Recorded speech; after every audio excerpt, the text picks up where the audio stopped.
What up? It's your boy, Incredible Man. Yes, I'm back at it again, and I just finished Fire Force episode 12, and oh boy, it was so much to take in. There was so much to take in, man. And first off, I would like to start off by saying no, no, no. But I will admit that it was very good and it was very well done. The way that they done this whole episode, man, especially the way that they had Benimaru fight the 8th squad, because I watched the second core before I even watched this episode, and I was wondering why he was fighting the 8th squad, but I understand now. It's a total thing of misinterpretation, kind of, because these people, the evangelists, were playing the lieutenant and Captain Obi, and they made it be so that Benimaru would see them talking and discussing of turning these people into infernals. And what's the funny thing is, because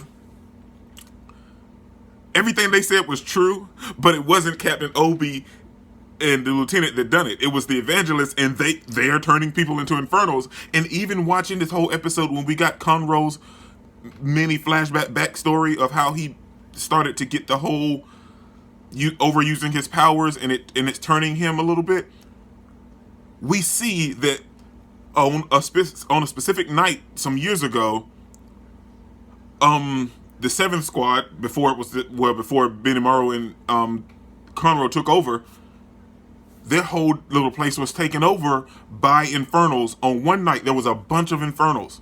So I'm thinking that that was the very first place they may have used the little bug to turn people into infernals. And if so, dude, we're getting so wrapped up into this story that it's crazy, because it's a flashback, but it's also information about what's recently happened, because I guarantee you that is where they first turned people into infernals from the bugs, and they used the 7th place to do that, and that's why the 8th squad want to investigate the 7th squad, not the 7th squad themselves, but the place where they're located, because of that incident, and even the information led from Shinra in an old case led them to the 7th squad, and that's where they're founded and grounded at. So, with that in mind, the evangelists decided to set up the 8th squad against Benimaru, and set up Benimaru against the 8th squad. But now, I don't know if anybody else caught this, but we also, remember when the evangelists were talking, they also said, where is the 8th company's, where are they set up at? So there's a possibility also we know that they have something else in mind. So I'm thinking maybe, since now that the 8th squad is away from their their transportation, could they set up something, some kind of bomb or attack or something on their transportation to attack them? There's so much. There's a possibility, because now we know that they have the technology or whatever to disguise themselves as other people and play all this stuff. There's so much going on. You wouldn't think that, but in this episode that we got back just from the break and them taking like a miniature hiatus, that's jam-packed with information, man. There's so much information going on. But let's just dive right into everything, man. So the episode picked up right after last week's episode. Well, not last week, my bad.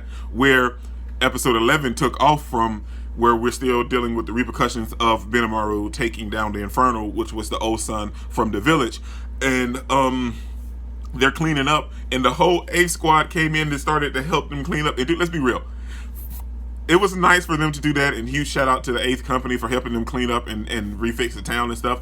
But major props for Maki, man. Maki came through with the win, but because she picked up the big heavy thing. But dude, I gotta be. I'm so amazed by that fight. Benimaru single-handedly demolished everybody in the 8th squad. But I will admit, you gotta give it up for my boy Captain Obi. He came through with his gear on. Benimaru he chopped like his little axe weapon thing and everything. But Captain Obi was just dropping grenades, rushing Benimaru. Captain Obi is the real deal, man. He was like, I don't have any powers. Why aren't you using your pyrokinesis? I don't have any powers. And he was still going ham, man. And he was like dropping like real heavy bombs. And he caught that one lick where he made him bleed. It was absolutely boss, man. What else happened in that fight? We also saw where Benimaru was having a conversation with Captain Obi and was like, "You're not afraid of the flames?" Of course I am. They're hot. But it was so good to see him like that, man, because every time they always emphasize on everyone else, most of the time, like when there's a major fire thing going on because of their pyrokinetics. But Captain Obi came through for the win, man. Then we have the two twins, like they are really not helping the situation. They were instigating this whole thing when it transpired. Get him, Waka, get him. So, but I love Benimaru and Conroe's relationship, and seeing that flashback, it just made it more valid, and I understand where they're coming from. And we had Shinra watching the twins this episode. He was playing and having a good time with them, and just seeing everything transpire was very, very nice. And seeing how Benimaru finally accepted the 8th squad, only to just have that deterred by the Evangelists. But we also saw 3 members of the Evangelists, and the guy with the lines on his mouth, I mean, he's new, but the one that done like the flame bow and arrow, we saw them last time when they killed the other guy from the first company. Sorry about the train. So a lot started to unfold now, but this episode really just showcased a lot of greatness from the trailer from the 2nd Corps, and I'm not mad about that, man. I was so worried about what was going to happen with them fighting Benimaru, but I did not know this dude was capable of what he was doing. Then he got like some super techniques where like there's stances, like stance 1 and the final stance and stuff. Like, dude is boss, man. I can't wait to see him in action more, and I'm hoping that they can put this to rest and kind of work together, because the Evangelists are a real threat, man, and they're coming for you guys. That's pretty much it, man. But I do kind of want to touch on the fact of when Conroe was telling his backstory and was talking about the inferno that he ran into. That inferno seemed so different. He seemed like he was he had his mind just like the other one that we saw a couple episodes back. He seemed like he had his mind and he knew exactly what he was doing when he targeted Conroe. It's like he was going to go after Conroe and Benimaru, but Conroe pushed Benimaru out of the way. So that inferno looks like he's sentient and he knows what he's doing and he's focused. So I wouldn't be surprised if that inferno came back later on in the story. I'm super excited, man. Then we also see Captain Hibana just telling everyone, okay, get rid of all of Obi's stuff and put Shinra's desk right here. So I love seeing her still fawn over Shinra.